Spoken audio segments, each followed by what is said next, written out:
Assalamualaikum warahmatullahi wabarakatuh.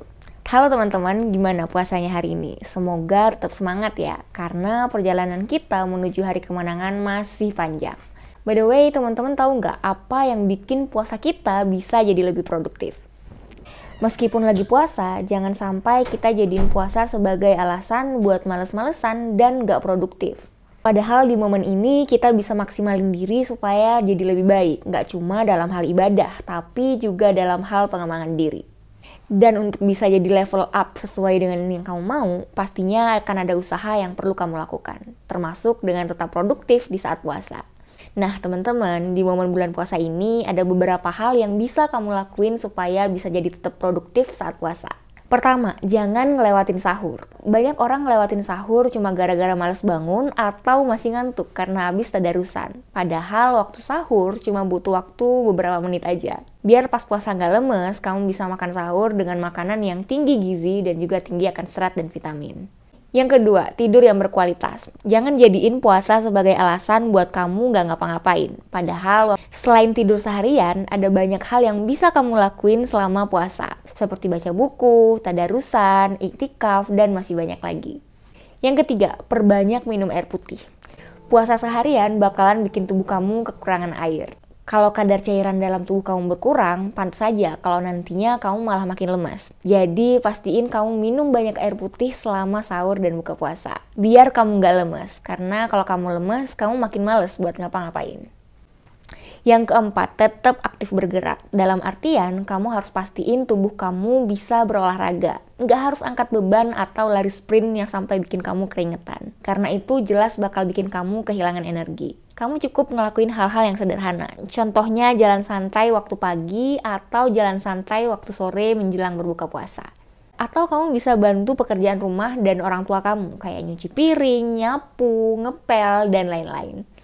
Intinya pastiin tubuh kamu tetap gerak selama puasa. Walaupun gerak itu cuma gerakan-gerakan sederhana supaya setidaknya ya otot kamu nggak lemah lah ya selama puasa karena males-malesan. Yang kelima, kamu bisa pelajari skill baru atau bikin karya dengan skill kamu sendiri.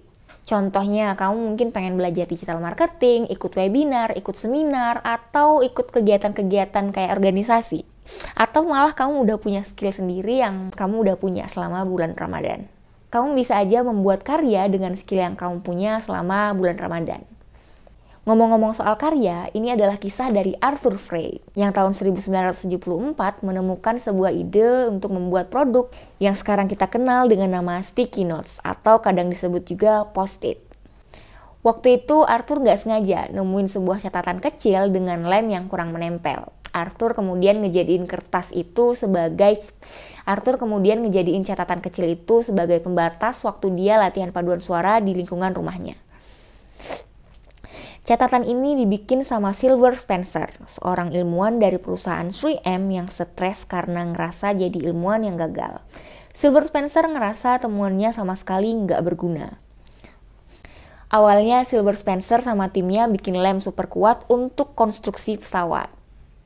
Tapi karena kesalahan, perekat itu justru nggak nempel, malah gampang banget buat dicabut. Karena nggak mau nyia-nyiain ide yang tiba-tiba terlintas di benaknya, akhirnya Arthur nyuruh timnya untuk bikin kertas dengan lem yang cukup merekat, tapi nggak bikin halaman lain robek saat kertas kecil ini dicabut. Arthur juga ngeyakinin perusahaan untuk ngasih lem di bagian belakang kertas itu, supaya bisa ditempelin ke objek lain dan bisa dilepas lagi.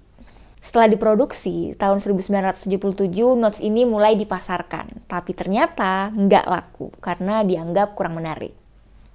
Nggak mau nyerah gitu aja, Arthur Frey dan Geoff Nicholson yang waktu itu jadi manajer laboratorium di 3M ngelakuin strategi tes market yang sekarang kita kenal dengan nama Boise Blitz. Yaitu strategi ngebagiin sampel gratis berupa notes kecil untuk hampir semua orang yang ada di Boise, Idaho saat itu. Untungnya strategi ini ternyata ampuh banget karena semua perusahaan yang ada di Boise, Idaho waktu itu ternyata ngasih respon positif. Mereka sangat senang dengan kehadiran sticky notes ini. Tapi jangan salah, karena ceritanya nggak seinstan itu. Butuh waktu sampai 10 tahun sampai akhirnya sticky notes kemudian mendunia dan bisa nyampai di meja kamu. Nah, teman-teman, kalau kata Brian Share di buku What Rich People Know and Desperately Want to Keep Secret, sebenarnya satu-satunya hal yang menghentikan kita cuma keraguan dan penilaian kita sendiri. Bayangin kalau waktu itu Arthur negative thinking dan nolak ide yang muncul di kepalanya tiba-tiba. Dia denial sama idenya sendiri. Mungkin sampai hari ini kita nggak bakal tahu kalau ada sebuah alat bernama sticky notes yang bisa kita pakai sebagai memo, pembatas buku, bahkan catatan kecil. Sebenarnya kita sendiri masing-masing punya keistimewaan yang sudah diberikan oleh Allah Subhanahu wa Ta'ala. Tapi terkadang kita nggak sadar sama potensi itu. Kita terlalu fokus sama kelebihan-kelebihan orang lain yang sebenarnya kelebihan itu juga nggak disadari sama orang itu sendiri. Seringkali kita overthinking, memikirkan bahwa kita nggak punya potensi yang bisa sehebat orang-orang lain. Padahal seringkali teknologi dan ide-ide yang ada itu bermula dari sesuatu yang sama sekali nggak diduga oleh orang lain. Dan kalau kita mau korek-korek lebih dalam, sebenarnya ide-ide kita itu semahal itu loh. Ya selama ini kita kurang mensyukuri bahwa ada potensi yang Allah berikan kepada kita. Lagian kalau ngomongin ide, gak ada yang bagus dan gak ada yang jelek. Karena yang namanya ide bagus atau jelek itu benar-benar persepsi masing-masing. Sebuah ide bisa jadi mahal buat sekelompok orang dan bisa jadi gak dihargai di kelompok lainnya. Jadi mendingan kita fokus dulu menjadikan ide itu sebuah karya. Karena kita gak pernah tahu siapa yang bisa menerima karya kita. Kalau kita bisa manfaatin ide kita kayak Arthur, ide kecil pun bisa jadi efek yang luar biasa. Dan semoga aja selama bulan puasa ini kita bisa nemuin sebuah potensi kecil yang mungkin gak pernah kita sadari sebelumnya. Aku Cit Viviatalita, mohon undur diri. Sampai jumpa di Ambil Jeda berikutnya. Assalamualaikum warahmatullahi wabarakatuh.